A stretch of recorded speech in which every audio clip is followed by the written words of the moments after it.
What's up guys, and welcome to another episode of Career Mode, episode number 150, oh my word.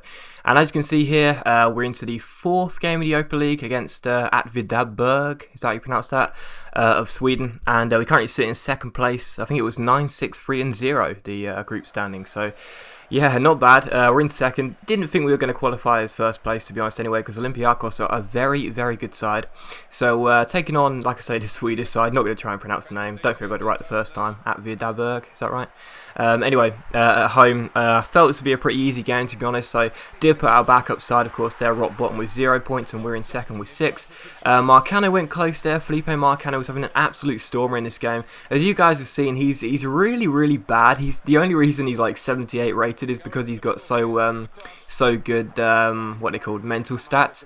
But yeah, his technicals aren't too bad, and of course 5-star skills is wonderful. So Marcano was having a great game, and that was a lovely finish there. Nice little roulette round the defender before poking the ball into the bottom corner. So 1-0 to Sunderland. Good start here. But like I say, the Scandinavian side, they wouldn't lie down despite being massive underdogs. They are really playing well. Stretching the back line, of course, playing the backup side. And Gazzaniga in goal, as much as I love him, is always going to be culpable. Is that the right word? And yeah, he was there. He didn't really come for that. Should have done. Got caught in no man's land. And it was 1-1.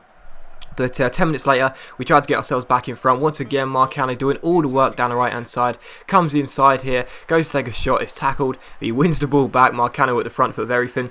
Nice little dummy or whatever. Plays the ball to Sim. Great cross by Sim. Trying to make him my first choice right back because he's got some fantastic stats for a young man. And Hellenius is there to make it 2-1 to Sunderland. But once again, Abvidabber came through here. But what a fantastic save by Gazzaniga. Brilliant stop by the big Argentine in goal, and it was still 2-1 to Sunderland. But once again, at Vidabber coming through here, but they gave the ball away so often. The ball came to Danny Pacheco, nice ball roll here, gets through his man, and smashes the ball into the far corner. Haven't really used Danny Pacheco, or Danny Pacheco, however you pronounce it, since I joined Sunderland, but he is a good player. He's got some fantastic technical attributes like curve and dribbling. They're all like 90, which is great. But you see Hellenius' shot well saved by Marcano, and we were just putting the pedal to the metal. No, I don't know how you say that. What's the term? I don't know. But anyway, Marcano's corner here was well played in, and Hellenius made it 4-1 to Sunderland. Once again, Abvidabber coming through here. We were so bad at defending in this game. Well, I say we. I just can't defend, and you're going to see it in the whole episode. I can't defend, and it wasn't just this game. 4-2 the final score. We got the win, which is obviously the most important thing. We catch up with Olympiacos, but even so, it's just so bad to be conceding more than one goal each game. You know, you really shouldn't be doing that, or I shouldn't be doing that. I mean, I know I'm playing on Legendary, which is the toughest difficulty, but seriously, I should not be letting in so many soft goals. But Manini is coming back from injury, as is, was it Jonathan Sido? Yes, it was. Coming back from injury, so good to get Manini back. Of course, Manini is one of the absolute monsters we have at the team at the moment, and of course Sido's got some very good stats as well. But taking on Arsenal in the league, of course, at home, was feeling pretty pessimistic, to be honest, because Arsenal play some really, really good football on this game. I know they do in real life as well, but on the game they seem to play like Barcelona. It's ridiculous. But here you see Kiros Serejo going through here with the first chance. What a poor attempt by me. Don't know what I was trying to do, and the side-footed shot went straight into the gloves of Szczesny. But this was Danny Welbeck. Danny Welbeck picking up the ball for Arsenal. Honda's shot was saved, but Joe Riley, oh man, that was so annoying, but I almost put the ball into the back of my own net. Thankfully Courtois was on hand to make the save. Courtois is a great goalkeeper, by the way. Definitely recommend you pick him up if you play career mode.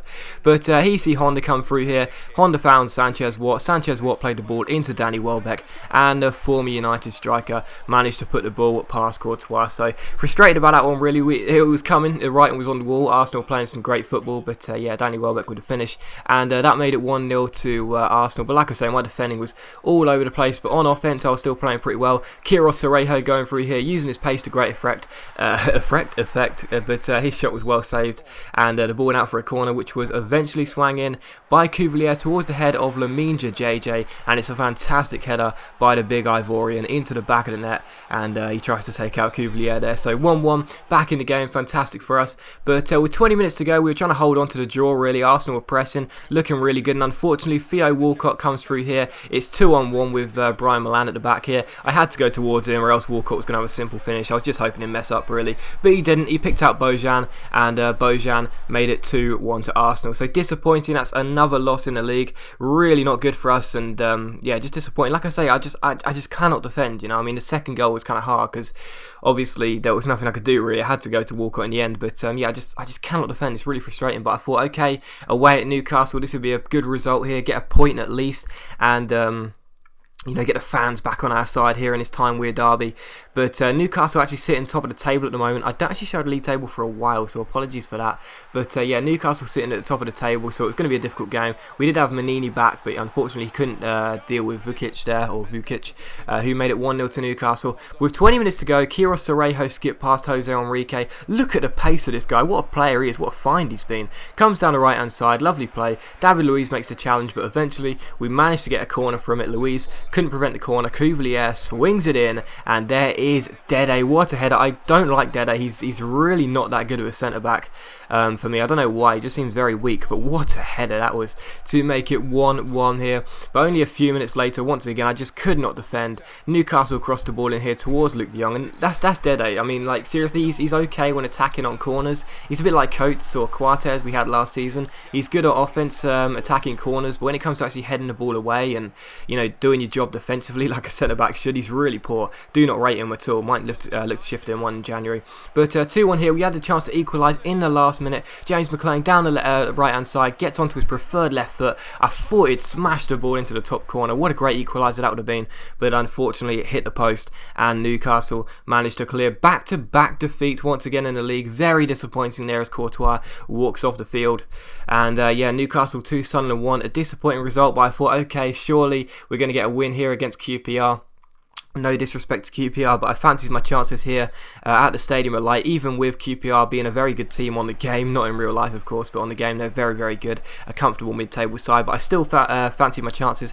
Sim went on a fantastic run here, really do rate this guy, definitely trying to make him my first choice right back. Sim picks up the ball here, plays the ball out wide to Quiros Cerejo, finds Sim once again, goes and takes on Jones, nice little Berber spin, and with his left foot pops up in the box and smashes it in off the far post. So 1-0 to Sunderland, fantastic start for us in the 22nd minute.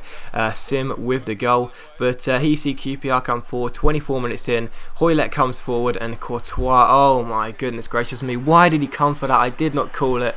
I tried to head the ball back to Courtois with Manini because obviously it would have been on his line, and I didn't realise that Courtois had already started coming, and obviously it just looped over him and into the empty net. I was so annoyed about that. I do not know why Courtois came, but even so, I'm not going to put all the blame on my Belgian goalkeeper. That was still poor defending. But it was 1-1 here, and we had the chance to hit back just before half-time. Andros Townsend, Skinham Towns going through, lovely dribbling by Andros Townsend, and he just about managed to float the ball past Jefferson, I think it is, in the QPR goal to make it 2-1. Well played, Andros Townsend.